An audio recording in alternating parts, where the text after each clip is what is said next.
It's time for your Low Country real estate market update. It's the Brian Beatty Real Estate Show. Brian is one of the top 1% real estate agents in Charleston. Find him online at listingsincharleston.com. That's listingsincharleston.com. Or call him at 843-345-1273. Now, broadcasting from the WTMA studios, here's your host, Brian Beatty. Good morning, Charleston. Thanks for tuning in to another edition of the Brian Beatty Real Estate Show here on the Big Talker, 1250 WTMA. Pleasure to be here this morning talking about real estate. If this is your first time tuning in this morning, let me give you an idea of what this show is all about. We take local, regional, national real estate news. We apply that to us here in the Low Country, and then I share my experiences and my insight into this market as somebody that's been selling real estate for over 12 years. We've done about 1,000 transactions locally in the Charleston market. Did almost 200 transactions last year. So I share my stories with you to help better inform you, to help educate you about real estate so that when it comes time for you to buy, sell, or invest, you're an informed consumer. You know the right questions to ask. You get a good deal. It's a good experience for you. So welcome. We've got a lot to cover over the next hour. I'm in the studio this morning and taking your calls. The number here in the studio, if you have a real estate question, comment, a story you'd like to share, something you'd like more information on, is 843-556-1250. That's 843-556-1250. Now, if you want to reach out to me personally outside of this program and consider hiring my team to help you buy, sell, or invest in real estate, you can do that a few different ways. You can call or text my cell phone. That number is 843-345-1273. That's 345-1273. Or you can go to listingsincharleston.com. That's my website, listingsincharleston.com. A lot of really good information on there. You can, of course, look at everything for sale in the MLS, learn more about myself and my team, who we are, what we do, how many homes we've sold, all that fun stuff. And then we've got some really good informative guides on the front page for buying and selling real estate here in 2018. So listingsincharleston.com. Of course, you can listen to all my radio shows that I've been doing for the past 5 years on this program, right there on listingsincharleston.com. So I want to talk first about a segment of our market that I think is being vastly overlooked right now. There's a portion of this market that's just not getting enough attention, and so I want to shed some light on that. That's the condo and townhouse market. We talk so much and so often about single-family homes. But I will tell you that the condo and townhouse market, if you think the single-family homes market is struggling right now, wait till you find out struggling in terms of inventory. Let's be very clear on that before I go too much further. There aren't any problems per se, but there are some issues that I'm going to want to discuss. And those are all, kind of as a function of the fact that I'm helping my younger brother and his wife purchase a condo here in Charleston. And so as we're looking at the market, we're really diving deep into some of these different areas, and it's helping me to better understand some of the very specific trends that I want to share with you this morning. So we're going to talk about that. We're going to talk about the importance, in my opinion, of getting a pre-listing inspection. If you've listened to this program in the past, you may have heard me say that I'm not typically a huge fan of it. I'm going to tell you why I've changed my opinion, not because of my overall opinion of pre-listing inspections, but because of a reflection in what I see happening in our market. It's an adjustment and a shift to trends within our market. And lastly, I want to talk about, because I have a really interesting story to share at the very end of this program, I want to talk about letting people move into your house before it has actually closed. We call it a pre-occupancy agreement. And I'm going to share a story with you that might have you second guess that decision. But if you do decide to move forward with it, because look, I've done it successfully dozens of times, it typically isn't an issue. But if you don't do things the right way and if you don't protect yourself, you can really hang yourself out to dry. So I'm going to give you some very helpful tips and some things to consider if you're a buyer that wants to move into a property before it closes, or of course, if you're a seller that would be willing to let a buyer move in and maybe pay a little rent to you while we're waiting for the property to close. So that's the plan over the next hour. Now, having said that, if you have something else you'd like to discuss, a question you'd like to ask, feel free to call me in the studio. The number again here is 843-556-1250 to be on the program. And we always welcome your calls and your questions, your insights. So again, 843-556-1250. So let's talk about the condo and townhouse market. You know, when you try to find information on the residential real estate market, whether it be locally, regionally, or nationally, you're typically going to see one of maybe three headlines. You know, inventory continues to go down, or, you know, prices continue to skyrocket. Or the most recent one, closings year over year are down. You know, we as an industry, we put a lot of attention toward one of those three main headlines because, frankly, it's true. It's impactful to you whether you're a buyer or a seller or both, and it inspires the public to kind of act now, which is what every realtor wants you to do. Buy now, sell now. Here's why. Don't get priced out of the market. Now is the best time to sell your house. We always have this sense of urgency in everything we do, which, if you can tell by the sarcasm in my voice, it's not always the right decision to do it now. It all depends. And for anybody that's, listened to this show for a period of time, whether it be a few weeks or months, or there's some of you who've been listening for the 5 years that I've been on this program, if you've listened to this show in the past, and you know what I'm kind of all about and how this show is different from some kind of salesy show just designed to, produce leads without delivering any meaningful content, you know that my focus and my passion is in helping you, the listener, the consumer. I want you to be better educated about real estate in general. And so I talk about the market because my team and we're students of the market. We understand it. We understand it because of the experiences we pull from it in our daily interactions within it. I mean, if you look at the sales among agents in our MLS, of which there were about, I think, a little over 4,400 that sold a property last year, and we were number 4 in sales volume. So, I don't say that to boast. I just say that to help you understand that my opinion of the market is likely different than what other agents may think or say to you. So when you're selling a house every other day, you uncover some trends within the marketplace and you understand why they're developing. So I say all of that because, first of all, I'm hearing people read too much into this, this headline of closings are down year over year. Is this the beginning of a market shift? Look, in February of last year, we had 5,500 available properties for sale.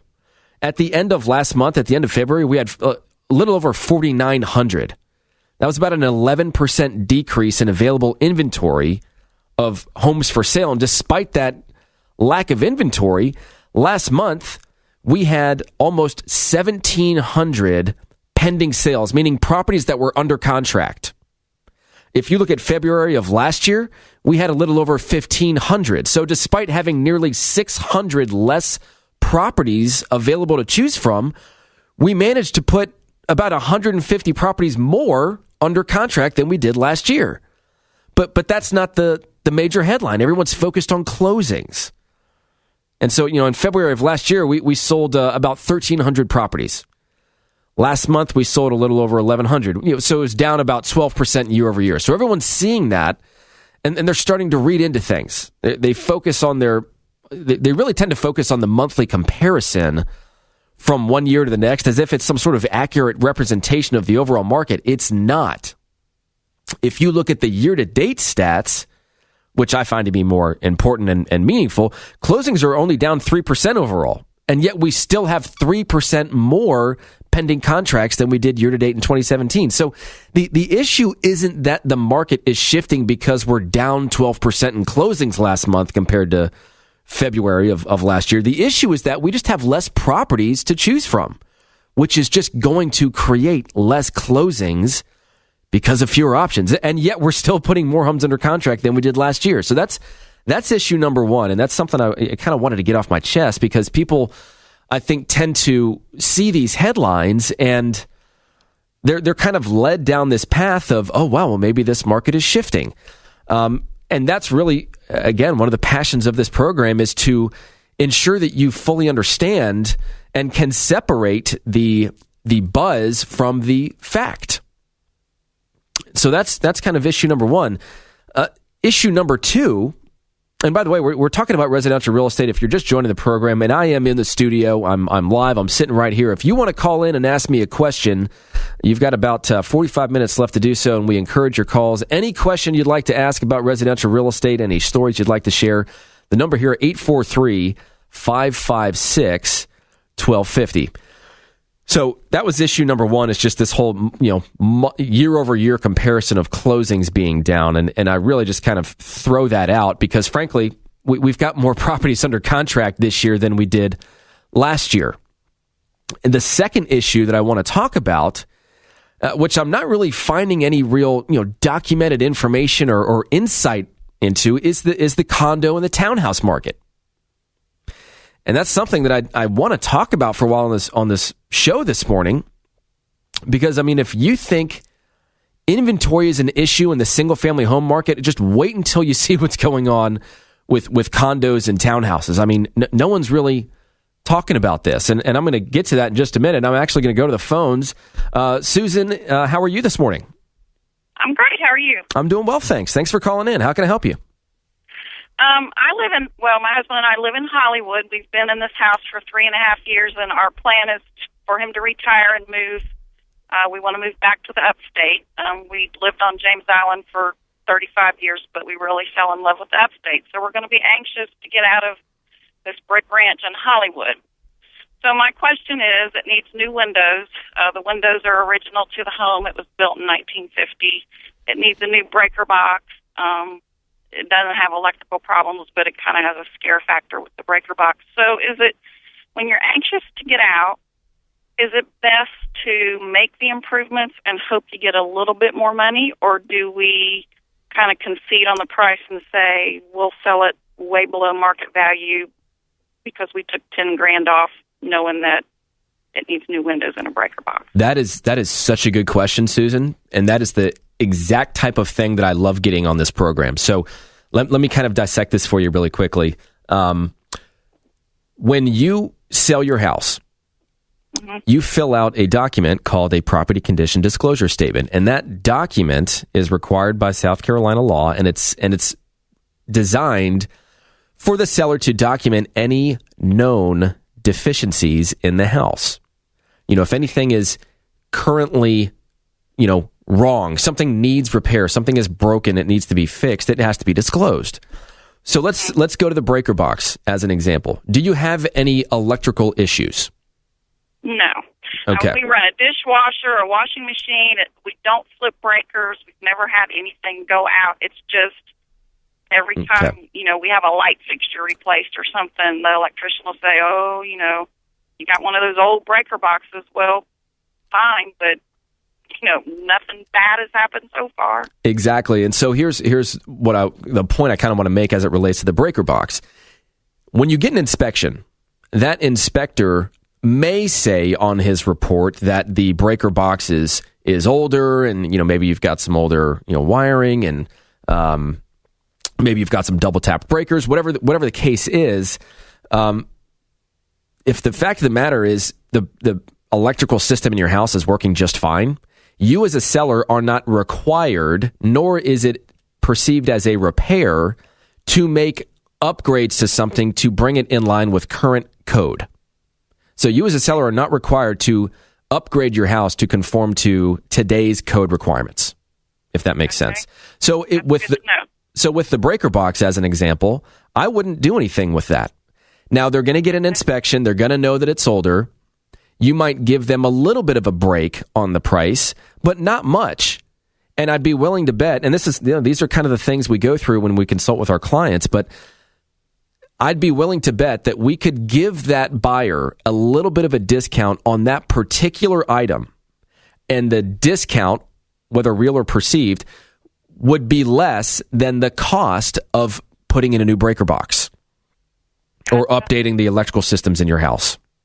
Right. So that would be just one example of how you could save some money. And frankly, it doesn't necessarily matter if you're in a rush to sell or not, because we can take the things like the condition of your home and the overall kind of trends within your marketplace, and we can price your home accordingly to make it sell maybe faster than usual. Let's just say your home is worth, $300,000 and we price it at $295,000 because you're in a rush to sell, it's probably going to sell for right around $295,000, maybe a little bit more if it gets in a multiple offer situation. Whereas some sellers might price it at $315,000, $320,000 since they don't really have to sell anytime soon. And guess what? You are the type of seller that always are going to undercut the other sellers that are overpriced and take their buyers from them, which would allow you to sell faster.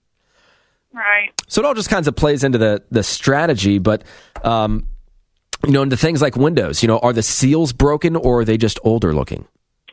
They're older, but there are two rooms that one of the panes has a crack in it, and they really are just gross. They really do need to be replaced. And I've done the Window World thing and some of the other folks, and we've replaced windows before in the home, and it really does make a difference as far as the noise factor and probably more efficient on the heating and air. But if I did anything, I probably would do that just for the aesthetics because they really do look kind of gross. Mm-hmm. I've got a really good contact for you. John Quincy's going to get your contact information, and I can share that with you. I've had guys do all new windows in a 2-story house for like $3,000. Oh wow! Which is really cheap. Yeah. If I need that contact. Yeah. So John will grab that contact information from you. And Susan, thank you so much for calling into the program. Really appreciate it, and hope you have a great rest of your day. Thank you, and I really enjoy listening to you when I listen to Charlie James every day. So keep up the good work. You've been very helpful. Oh, thank you very much. You're welcome. All right, we're going to take a quick break, and when we come back, we're going to continue our discussion about the state of the market. We're going to talk specifically about condos and townhouses and what that market looks like here in Charleston. So stick around. This is the Brian Beatty Real Estate Show on the Big Talker, 1250 WTMA. Hear the Brian Beatty Real Estate Show every Saturday morning at 9 and each Sunday morning at 10 on 1250 WTMA and WTMA.com. WTMA. Now, here's more of the Brian Beatty Real Estate Show on the Big Talker, 1250 WTMA. Welcome back, Charleston. Thanks again for tuning in to the Brian Beatty Real Estate Show. The number to be on the program this morning is 843-556-1250, and we're going to go straight back to the phones to talk to Russ. Russ, you there? Yes, sir. Russ, thanks for hanging out while we had that short break. How can I help you this morning? Well, you said you want to talk about townhomes, and I'm in one for 22 years, taking very good care of it. It is surrounded by a creek on 3 sides with marsh. It's jutted out on a peninsula. Very unique, totally private. I've added a Charleston courtyard, tons of amenities. It's appraised, Charleston City praises it for $200,000. I've had realtors, because of my age, looking at having no stairs to climb, and they have appraised it for less than that. And I've been thinking, where can I go for under $300,000 and find marsh and a creek on 3 sides of a property? So it has no homeowners association or no regime fee. It's been renovated with hardy plank and hurricane architectural shingles, 1,500 square feet. My question is this: if I listed it for what a realtor wants to and pay him 6%, I would have to move to a trailer in North Charleston if I could get that. So if you run into dilemmas like that. So let me tell you a quick story. I had a condo downtown, and this was a few years ago, but the story really sticks out to me because it's kind of similar to your situation. Let me ask you this, Russ. When you were meeting, because this is going to help me determine whether this is an appropriate story to tell or not, do you have a lot of properties that are for sale that are similar to yours? That is the problem. To get a comp is very hard. There are 5 of these townhomes with 10 units total. I have the gem, the premier one. And the comps they use are not comparable. Right. So this story does apply then. So a few years ago, there was a condo in downtown Charleston, and it was above the crosstown, and it overlooked the water. And it was a very, very, very nicely done condo. And there were only a few of them in existence. So there weren't really there wasn't a history of data that I could draw from to say, okay, well, similar units in this development are selling for X. So therefore, this is what your property is worth. And from time to time, we as real estate agents struggle with available comparable properties from which we can compare your home to theirs. So they had one agent come out, and I'm going to try to remember the numbers here, but the numbers were extremely far off. We had one agent that I think they said like 250. And then they had another agent that said, oh, this is a $450,000 condo.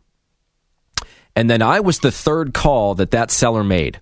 And they heard me on this program and invited me over, and I walked through it, and I said, well, 250 is ridiculous, and quite frankly, 450 is ridiculous. So we're off the mark in both of those CMAs, and here's why. And we sat down and we looked at everything, and we said, if somebody has this amount of money to spend, where can they go and what can they buy with similar features? And what perceivably do we think somebody would be willing to pay if those properties had this?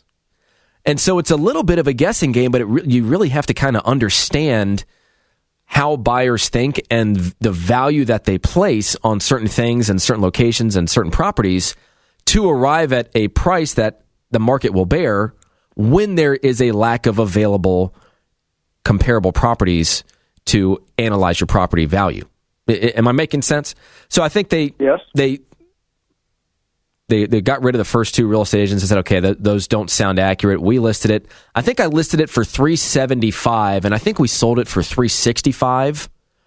And of course, the first thing we ran into as an issue was the appraisal, because the appraiser is going to have the same exact issues I as a real estate agent are going to have. The appraiser has to choose several comparable properties to use and then submit to the bank to justify the value, the purchase price of the property. And this was several years ago. I think like 5 or 6 years ago. So it was a challenge, but we got the buyer to agree to pay whatever the difference was between the appraised value and the purchase price before the appraisal even took place. So in other words, we kind of waived the appraisal contingency in the contract. And I think it appraised for maybe $10,000 or $15,000 less than the contract amount. Not through any fault of anybody. It was just that, hey, the appraiser's hands were kind of up in the air just like the rest of us, but because we were intelligent about the way in which we approached how to value that property, we got really, really close to what I thought that property would sell for. So I tell you that whole story, Russ, to say that, not every real estate agent understands how to effectively price a property, even if there's a huge slew of comps. Take a property like yours with very few to choose from, maybe even none at all, and it creates an extremely challenging situation for a real estate agent if they have not sold, in my opinion, hundreds of homes and been through that process dozens and dozens of times. Well, it's been 2 years since I talked to a realtor, and I gave up because they don't seem to understand or think like I do. I'm inside of inside of 526 west of the Ashley. I think 1,500 square feet, that I should be able to come out with enough money to buy a 1,500 square foot brick ranch inside of 526 and come out about even, be able to do that. But they're far off the mark. Right. Well, things certainly have changed over the past 2 years, but I'll tell you what, Russ, let's have a chat off air, and I'll see if I can pull together some information to help you get a more realistic idea of what that property would actually sell for. Great. Would that be all right with you? Sure. Excellent. Anything else I can help you with this morning? No, sir. All right. I really appreciate you calling in. Thanks for sharing that. And, that is a challenge in this market. Sometimes sellers want to sell, and there's just a lack of available sales for us as real estate agents to say, okay, well, based on what other people have been willing to pay in the past, this is what we realistically think your home will sell for. In those instances, we've even paid for an appraisal before we listed the property to say, all right, look, we know that the appraiser is going to run into the same issues we're seeing right now. There's just not a lot out there to justify this value. But I am curious to see how they approach that process, because even if we get a buyer to pay our price, more often than not, it's still going to be subject to an appraisal. And they only follow the bank's rules. They don't care how much a buyer is willing to pay for it. They want to make sure that they can prove it's worth what they paid for it, so the bank doesn't lend them more than what it's worth. So I tell you what, let's come back, and we're really going to dive into this condo and townhouse market. Thank you so much for those that have called in. If you'd like to be on the program, the number here, 843-556-1250. That's 843-556-1250. Stick around, Charleston. We'll be right back right here on the Brian Beatty Real Estate Show on the Big Talker 1250 WTMA. More stimulating talk on real estate matters with Brian Beatty next on 1250 WTMA. 1250 WTMA. You're listening to the Brian Beatty Real Estate Show on the Big Talker 1250 WTMA and WTMA.com. Welcome back, Charleston. Thanks again for tuning in to the Brian Beatty Real Estate Show here on the Big Talker 1250 WTMA. Big shout out to those of you that have called in this morning. You know, Russ, if you're still listening, I thought of something, and I guess I'm going to have to coin this phrase. I'm kind of proud of it. I think it works out pretty well. But as I was thinking about this, you know, I was thinking about pricing. And pricing is math. But if you don't know the value buyers and appraisers place on certain things, you will never be able to solve the equation. So if an agent hasn't had enough experience and exposure to what buyers are willing to pay for certain features or benefits or location, so on and so forth, and they haven't seen enough appraisals to understand what the industry in general is putting as value on those things, that's why pricing for so many people is such a challenge. They just haven't had enough exposure to it yet. And they haven't taken time to kind of record what those features and benefits and location and upgrades are worth. So, just a little side note, but I was thinking about that, and it makes total sense to me because that's how I approach pricing. You know, so many agents just, you know, it's kind of like that example I was saying a little earlier where that agent came in and they saw that condo in downtown Charleston and quoted the seller $250,000. Well, all she did was, and I saw the report that she gave the seller. She basically printed off everything that was for sale in like a 1 mile radius that was similar in square footage and gave the seller an average price per square foot for properties that had sold in 30 days or less, 60 days or 30 to 60 days, and then more than 90 days. And she said, here are your pricing options based on the market. If you want to sell in a month or two, then I suggest you list at $250, which is an average price per square foot of X, which is what the market is bearing. Now, you might be listening to me say that and say, well, that kind of makes sense. It's wrong. It's not how you value real estate. Those properties that she was including in her analysis didn't have views of the water. This condo did. Don't you think that has a pretty dramatic impact on the value of that condo? Of course it does. So you look at the property for the specific features and benefits and upgrades and all the things that particular home has, and then you add or subtract based on the comps and the value of those sold comps. That's how you do pricing. It's not an averaging of price per square foot. It's an adjustment for certain items, condition, location, features, as it relates to the sold comps. So anyways, just wanted to mention that. Now, I really do want to get into this this issue, so to speak, which again, I'm just not really finding any documented information or insight on right now, and that's the condo and townhouse market. It's something I do want to talk about because again, if you think that inventory is an issue for single family homes, just kind of wait until you hear this. At the end of February, available inventory for single family homes was down a little over 9% compared to last year. The available inventory for condos and townhomes was down almost 16%. So if you take that a step further, and you say, well, let's look at condos and townhouses, and let's break those stats down by bedroom count. A 1 or 2 bedroom condo or townhouse has seen a 7% reduction in inventory compared to last year. 3 bedroom condos and townhouses are down 22%, and the inventory of 4 or more bedroom condos and townhouses is down 35% from last year. So we're starting to see some pretty big numbers, right? Well, let's take that one step further and let's look at the stats based on price range. And it was so much fun for me to do this. If you guys have listened to this program in the past, you know I'm a big stats guy. I love analyzing this market, and I love helping you better understand the trends within it, because you might be listening and thinking, hey, I have a townhouse or a condo that I'm thinking about selling. I didn't realize that the market was starving for inventory like this. But anyways, let's take this one step further. Let's look at the stats based on price range. Again, side note, if you want to call in, we've got about 15 minutes left. If you have a question or a comment or, anything that you'd like to discuss real estate related at all, the number here is 843-556-1250, 556-1250. So looking at condos and townhomes based on price range, anything under $100,000, there's a month and a half worth of inventory. That is down 48% from last year. Nearly half the inventory under $100,000 is gone. I used to be able to look at condos and townhomes all day long, buy them, and get a 15% cash on cash return if I rented them out.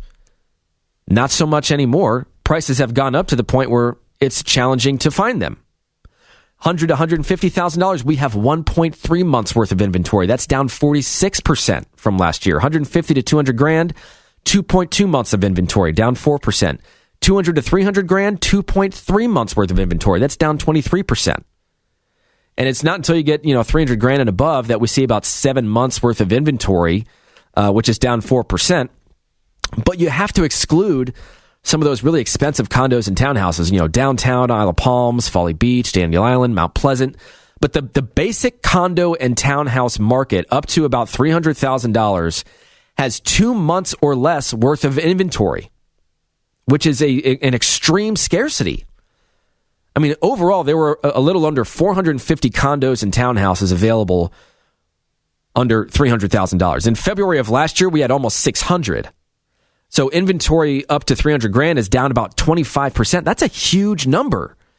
And if you add that to the fact that in 2017, we closed, 430 condos and townhouses by the end of February.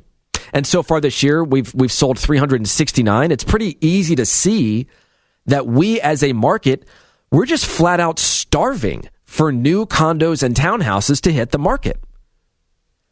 And so people are going to ask, well, what is that doing to the price? Prices must be skyrocketing if there's hardly anything available.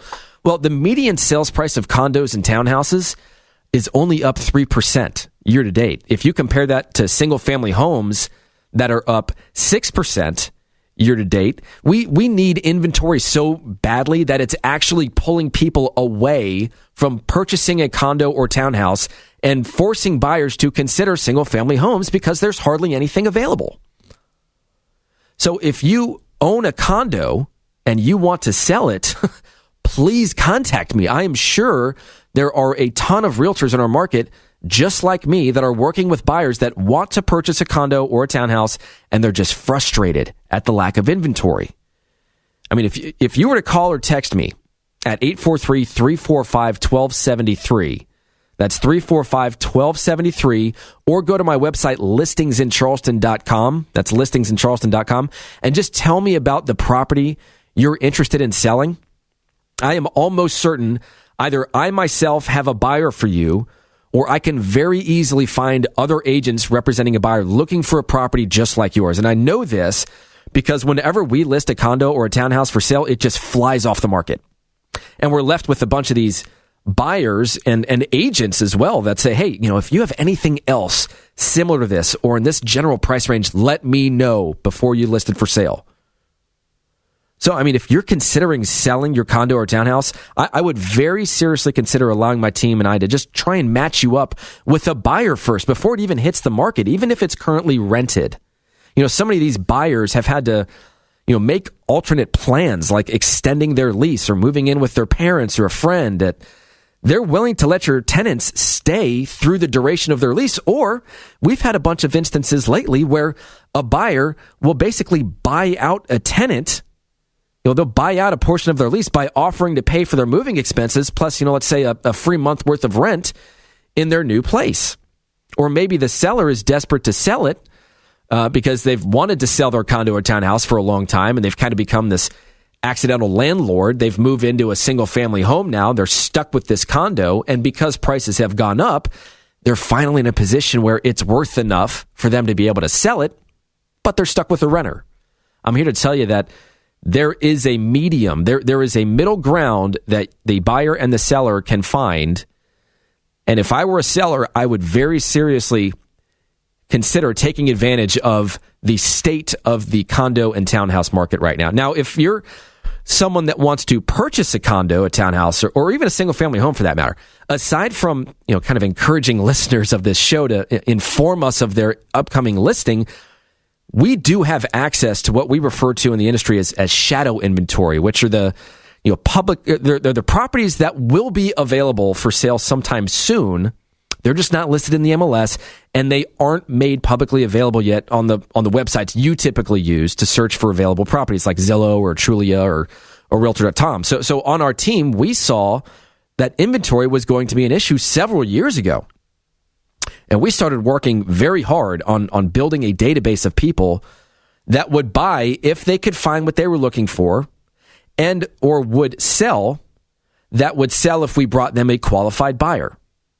So a lot of these people are kind of in the same boat in that they need to find something suitable to purchase and move into. So given all of that, we would love to be at least a resource for you when it comes time for you to buy or sell a property. I'm telling you, there's this kind of waiting list of sorts of buyers and sellers ready to enter this market. So if you would let me know if you have a property to sell or if you're interested in purchasing something, I only give out the shadow inventory list of people that we've built over the years to people that, of course, work with our team. And that's not necessarily a sales pitch. It's just the fact of the matter. These people are not actively selling. They are not on the MLS. They are not online for you to go and see. Only we have the information, and the sellers or the buyers have entrusted us to keep that information confidential and not just kind of blast it out to the world. So if that's something you're looking for, please give me a call. 843-345-1273 is my cell. 843-345-1273, or go to my website, listingsincharleston.com. When we come back, I'm going to talk about pre-listing inspections and kind of the stress reduction and negotiation strategy associated with that. So stick around, Charleston, and about 10 minutes left if you want to call into the program. 843-556-1250 is the number here. Stick around. We will be right back.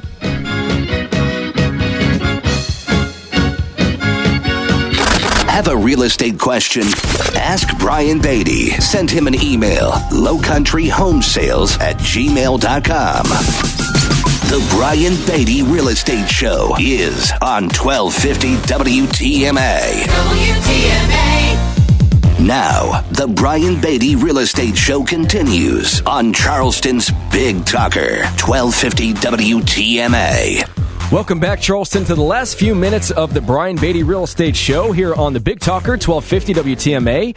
I want to finish our discussion this morning talking about pre-listing inspections. They can be a form of stress reduction. They can be a negotiation strategy. And so a few episodes ago, I spoke to for sale by owners directly. I kind of did an exclusive show on how to sell your home on your own, what to watch out for, how to qualify your showings, negotiate your contracts, so on and so forth, which is, it's available on my website, by the way, listingsincharleston.com, where you can hear all of my radio shows. And so during that show, one of the key points I wanted to get across was that receiving a contract on your house, especially in this market, is easier than it has been in years past. The challenge is getting the contract to actually close. The process of getting a home inspection and a termite inspection, as well as getting an appraisal, it opens the door to an entirely new line of negotiations between the buyer and the seller. And one of the most nerve-wracking parts of the process, especially for a seller,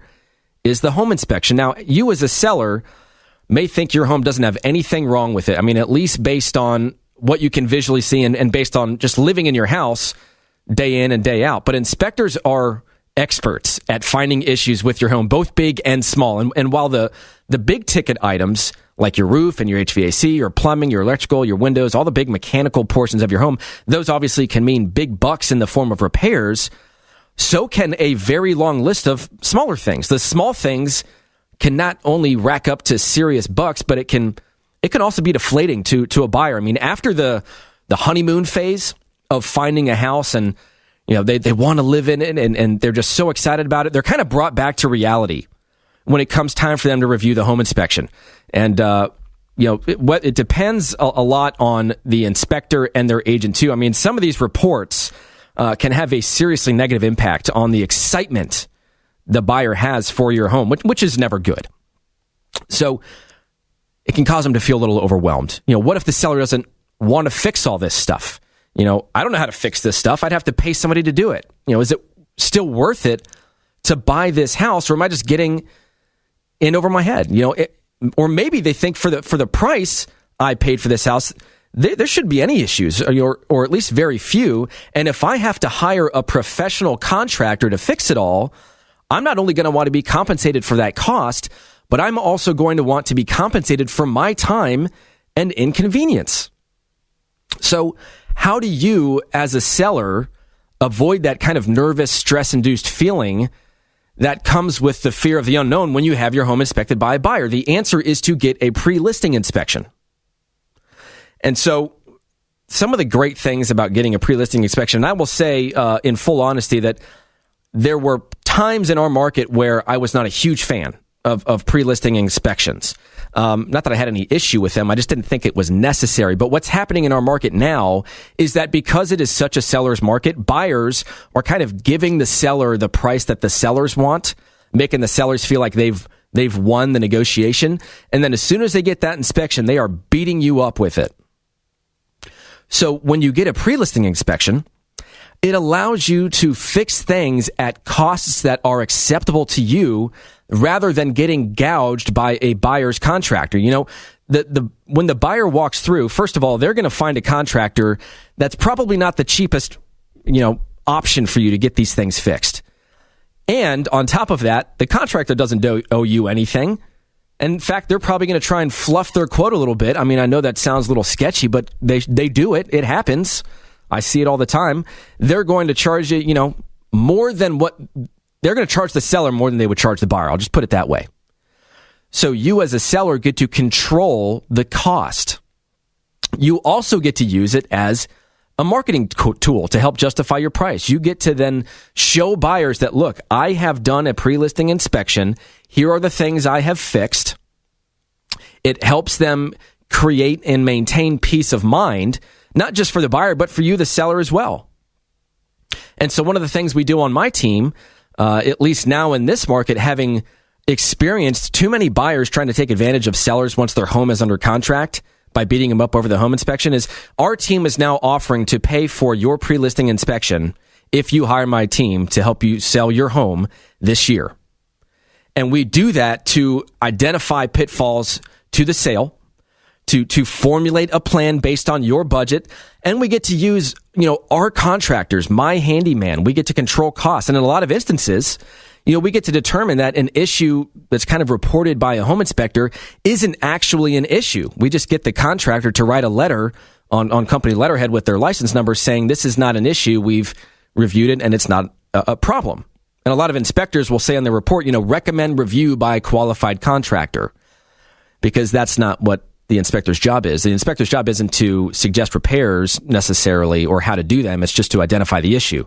So if we can do that ahead of time, not only does it, not cost you anything if the deficiency turns out to be a non-issue, but it also allows the buyer that it helps the buyer understand that you want to deliver a home in good condition and that they have peace of mind that the price they are paying is a true reflection of its value, not just of the market. So that's my pro tip for selling your home this spring. If we can help you sell your home, feel free to give me a call. 843-556-1250 is the number here in the studio. My cell is 345-1273. 844-345-1273, or go to listingsincharleston.com. Thanks so much, Charleston, and enjoy your weekend. Thanks for listening to the Brian Beatty Real Estate Show on the Big Talker 1250 WTMA.